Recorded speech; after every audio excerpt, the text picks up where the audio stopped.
This is Anne of Annotations, and welcome to the Highlighter Podcast.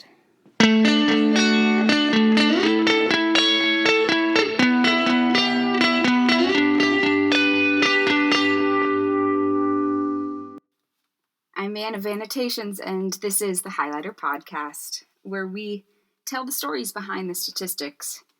This month we are focusing on reading and specifically how it is taught and not taught.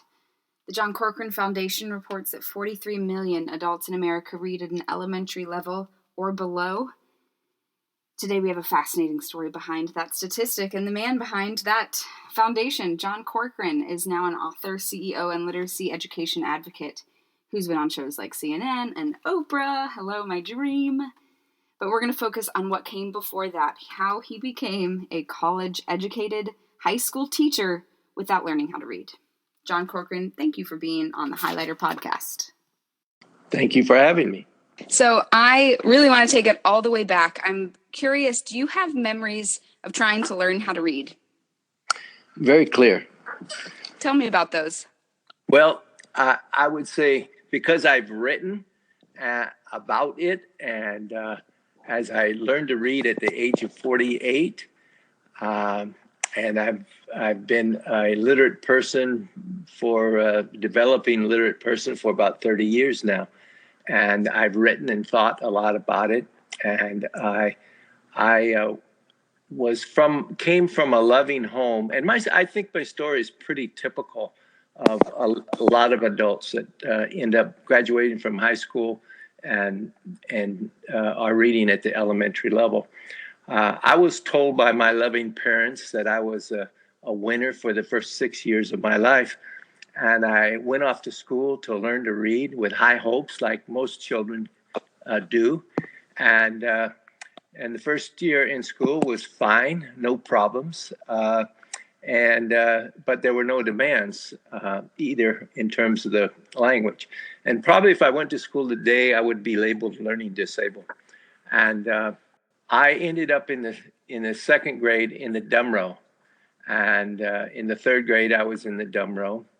And the teachers told my parents that I was a smart boy and I would be able to get reading, like some magic would come. And it never did come. And I was just, social promotion was alive and well. And I was passed on without the basic skills. And the first couple of years, first 3 years in school, you go to school to learn to read, and then the rest of your formal education, you read to learn. And there's really no way you can survive or succeed or be that winner that my parents told me I was without those basic reading skills. So by the time I got to the fourth grade, I was still a non-reader, and the dumb row disappeared. I was in another school, more progressive school, and we just had bluebirds and redbirds, and but it all amounted to the same thing. And by the time I got to the fifth grade, I had basically given up on myself, and I bought into a big lie that something was wrong with my brain and I couldn't learn to read. And I gave up on this. I gave up on my teachers also. And I gave up on the system, basically. And this is in retrospect, of course. I didn't have that. I wasn't able to analyze that as a fifth grader. But I started misbehaving, class clown, disrupting my education and disrupting the other people's education, certainly frustrating the teacher. So I was in the seventh grade. I spent most of my time in the principal's office or sitting on the bench outside of his office. So my reading problem became a behavioral problem. And when my parents went to school to have a teacher conference, they didn't talk about my reading problem anymore. It was a behavioral problem, and really thought I needed some psychological help or some other issues. And And most of my behavioral problems were inside the classroom. They were not at home. So by the time I got to 8th grade, the classroom was pretty much of a battlefield for me. And it was a behavior problem. I got to the 8th grade, and I was tired of embarrassing myself, and tired of embarrassing my family, my sisters that were in school. And I had some athletic skills. I could count money and make change before I went to school. I had math skills. I learned my timetables on time. I had some social skills outside of the classroom, but I was very disruptive. And I'm describing a million and So one many kids students. in America today. Absolutely. In fact, I've taught them, and I've seen that. Yes. And people often say these are lazy students or these are misbehaving students, but actually hiding that you can't read shows a lot of skill and takes a lot of focus. And I'm curious what other coping strategies you've used, because I hear you talking about misbehaving. Were there others you tried? Well, by the time I got to the 8th grade, like I said, I had athletic skills, and I wanted to be able to participate in athletics in high school. So I decided besides embarrassed, I was just tired of it. Yeah. I was getting the short stick of all of those things. And I missed school in the 7th grade. I was absent from school for 30 days, and nobody even knew I wasn't going to school. And I think the school was relieved to have a little break from me. And I did. I spit on the teacher's backside. I was smart enough to not to do it where she knew I spit on her, but I knew I spit on her. And I really love school, love the idea of school. And I was always taught and believed to this day that, education is good. And in those days, as today, we promote a high school diploma or a college degree gets you a better job and a better life. So all of those things were driving me to stay in school. When I got to the high school, I just started, my behavior flipped. And I knew how to get through the system. I could read the system. I behaved myself. I guess, I don't know what the term is today, but it was try to be a teacher's pet, work teachers. And like I said, if you behave yourself, they're going to cut you some slack. I started cheating. I never cheated up until I got to high school. And I never turned in anything. I couldn't write a sentence. And one of the things that I did do in terms of my survival, I never was angry at smart people. I wasn't jealous or envious of them. I liked them, and I hung around with them. I dated the valedictorian my senior year, and the students in high school were really my library. They were my books, and I got information from them, and they certainly helped me with cheating. And when I say in high school, you don't have to cheat too hard. It's not too difficult.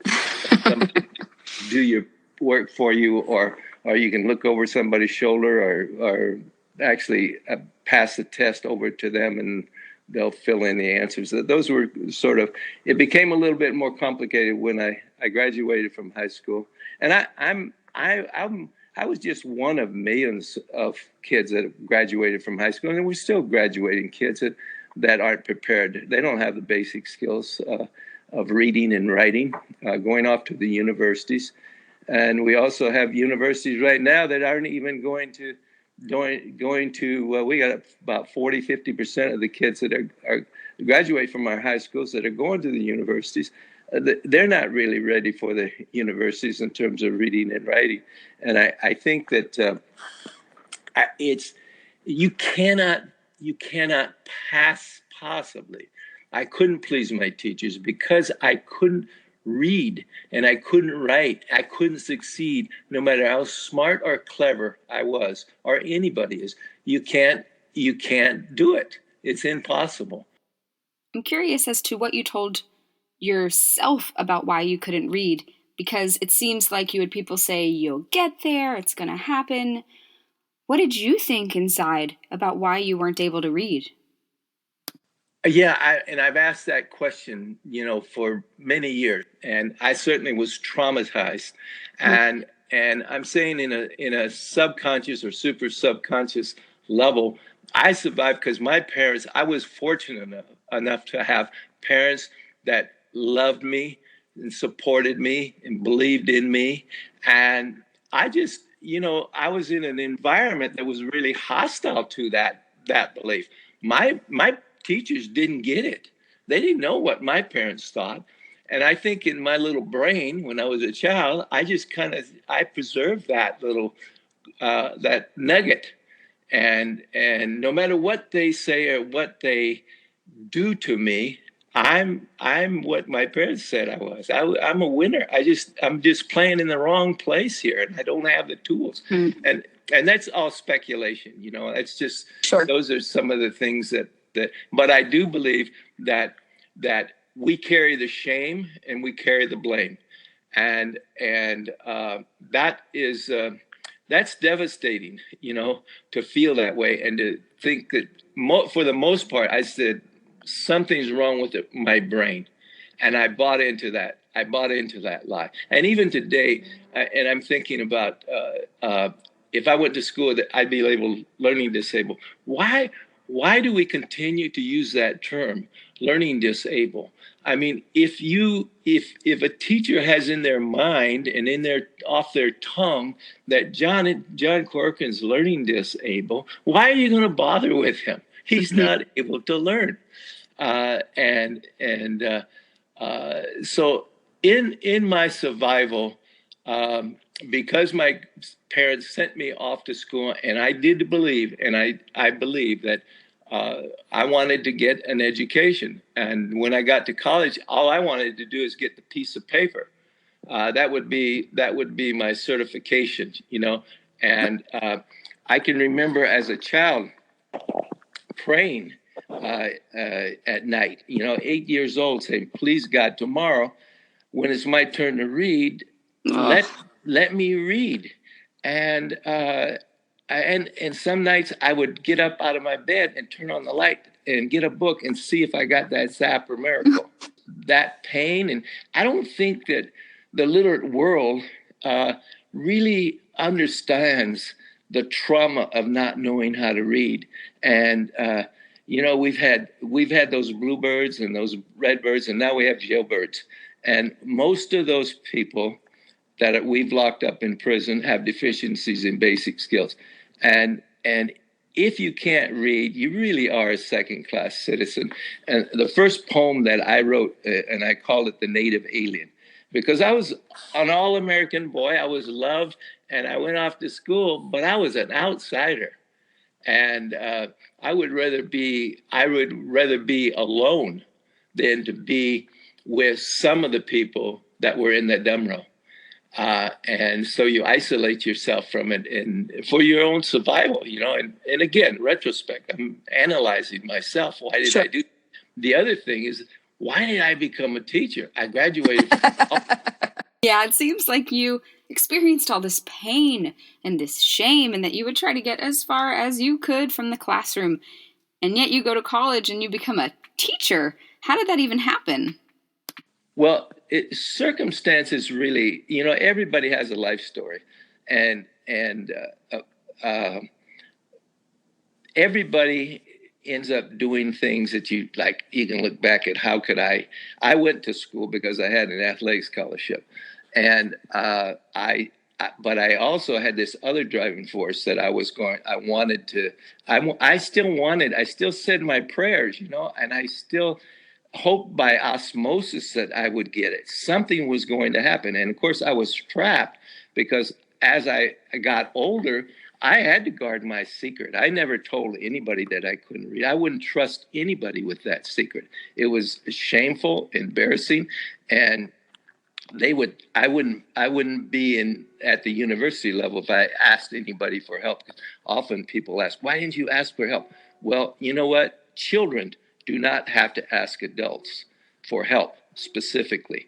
When I'm 8 years old, I don't even know what the problem is. What's the question? And then when I got into elementary or middle school, I was so angry, confused, and frustrated, like most teenagers. Even the literate ones get a little confused, and so I really couldn't. I couldn't ask for help there, and when I already believed that nobody was going to help me anyway. And then when I got to high school, I just knew that I needed to keep the secret. I went underground basically with my experience, and I didn't see anybody that was going to help me there. As a matter of fact, if you talk to high school teachers, high school teachers don't think they should teach their students to read. Yes. And it was true when I was in school, and it's true today. And we have a lot of high school. You're in the classroom. You know what levels those kids read at, and how can they pass a test if they can't read the textbook? So let's talk about that. Let's assume that there are high school teachers out there that actually don't know how to tell when a student can't read, especially high school teachers. They're teaching their content and they miss it. What are the signs that they missed? What are the signs that were missed with you? I would say all you have to do is look at your discipline problems. The majority of them, have deficiencies and can't really do what the teacher. I wanted to do what the teacher said, but I couldn't do it. And like you had mentioned, we were told, well, we're immature, we don't care. We're lazy. We don't try hard enough. I mean, that's still going on today. And going back to the teacher in a way, the way I look at it is that high school teachers say it's not my job. And so they blame the middle school teacher, and the middle school teacher blames the elementary school teacher, and the elementary school teacher blames the system or blames the parent. And that's a blame that goes around. And it's really, for us, there is a solution. There's science now. We can teach little boys and little girls like me to read. And we can teach everybody to read. Anybody that can talk, we can teach them to read. There's science there that we didn't have. We know a lot more about the brain today than we did, even 20 years ago. And so the good news is that there is a solution. But the key, one of the things to try to break this cycle of failure in the school place is that we need to really stop blaming teachers, but we really need to train them. And the universities have failed to teach teachers how to teach reading. And so it's when we look at this thing, the universities are as responsible as a second grade teacher. They have not been training, and they haven't done it. They're not doing it right now. And part of it, as I said, I kept my embarrassing secret a secret. And I think teachers do the same thing, and educators. It's a national disgrace and a national it's a national thing. And a country that can send a rocket to Mars and send pictures back are not even teaching their children to read. And some other things, I feel like the adults, the high school kids, when I speak of adults, it's proper instruction that they need. They need direct instruction. And I think it's as important in America today, because I'm one of them.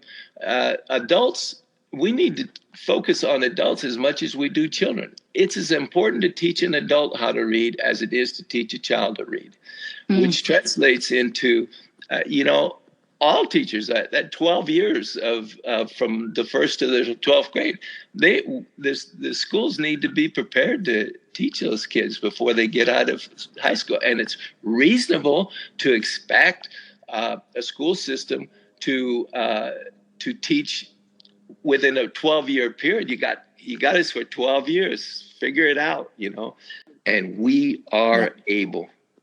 we are able with the proper instructions, and teachers are able too. So before I returned to the classroom, I was a literacy specialist at my school, and I saw students who were reading at an elementary school level, and teachers were able to recognize that they needed help, but they didn't know what to do, so they came to me, they got one-on-one tutoring, and that helped. But I'm curious, do you think that students that read at such a lower level than their age can only get better with one-on-one help, or are there things that teachers can do? Because we don't have a lot of times, I would like to invite people to go to my website. It talks about a program, evidence-based literacy, and learn a little bit more about that. And but I think one of the things that I have done as an advocate, and I was after I learned to read at the age of 48, a 65-year-old volunteer tutor was at the public library, was the one that got me going and got me probably about the 6th grade level, guessing a lot. I really didn't. She was a person who thought everybody should go through life knowing how to read, and nobody should go through life without knowing how to read. And she was a bright woman, and she helped me get to about the 6th grade level. I thought I died and went to heaven. I didn't think that could ever happen.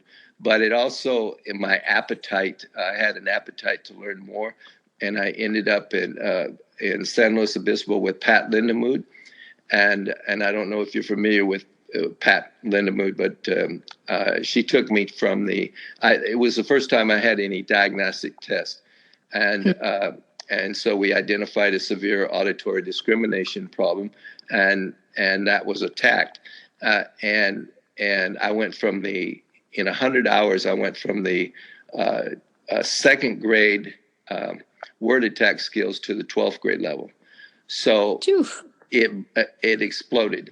And I told Pat, I said, we've got to go tell the world, you've got magic here. It works. Mm. And she was saying that, no, we're not too fast, because for the policymakers, we have to have the research. So now we do have the research that validates what I knew, because I experienced it.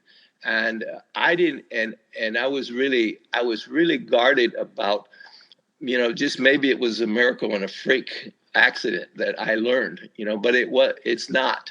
And I've learned a lot more about the science of it. And we do know how to teach children to read, and we know how to teach adults to read. The problem is the gap between what we know and what we do. And that's the gap where the universities have to help fill. And there's in being not wanting to tell my story, and my tutors and the program that I came out of, they were anxious for me to share my personal story, because it would motivate people and motivate to adults to give it another try.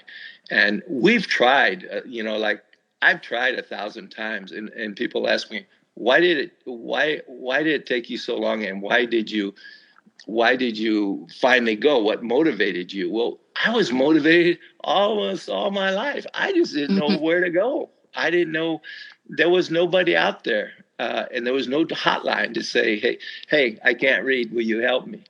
And so the circumstances was, I went to that volunteer, and then I had my diagnostic test. I wouldn't let anybody test me after about the 7th grade. I refused. I would never. They just couldn't. I wouldn't allow anybody to test me. And when I did allow, it helped a lot.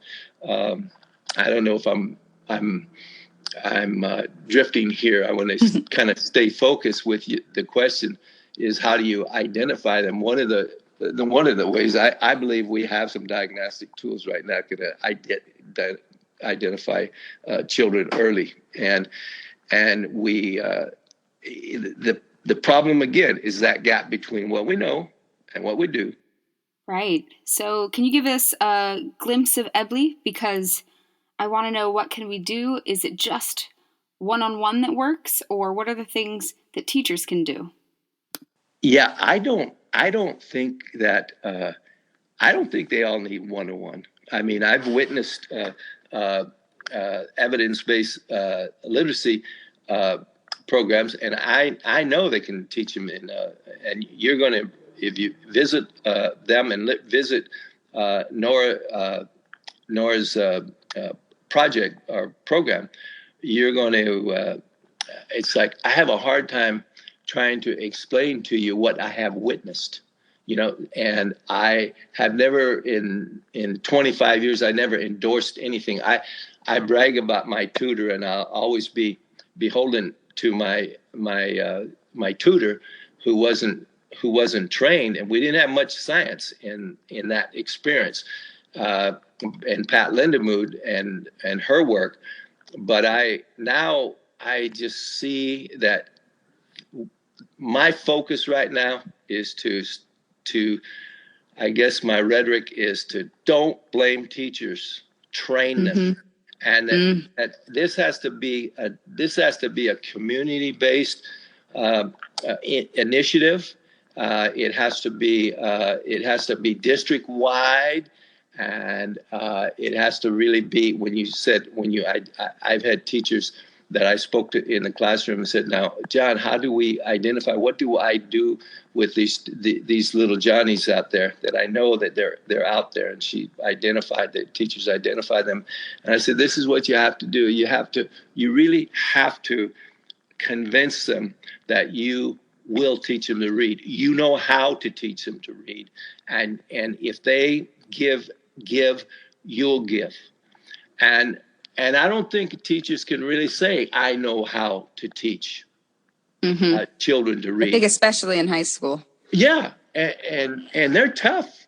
I mean, it's obviously tougher to deal with a kid like me in high school. I mean, we're not just not gonna deal with that. I mean, so I really think that I think the solution right now is really about a culture that has to quit blaming teachers and quit blaming schools and include the universities. The universities need to have their feet to the fire and read the research, and they're stuck in doing the same old thing. Mm-hmm. Yeah, and I agree. I think there definitely needs to be more teacher training, not just for early elementary or elementary, but all teachers should know how to teach reading and should be able to not just assign reading, which is not teaching reading, but actually help the students learn how to read what they are assigned. We're singing the same song. This will sound like a commercial because it is. I've written my third book, The Reading Gap, and it really answers the questions much more articulately than what I'm verbalizing right now. So I would encourage you to read that, and it will help answer that question of what do we do next. Yes, and in addition to The Reading Gap, your first book from 2008 called The Teacher Who Couldn't Read, I can go ahead and say that it's available at the San Francisco Public Library, so that's one that you can grab as well. John, thank you so much for talking to me today. I really appreciate it. I hope we get a chance to talk again.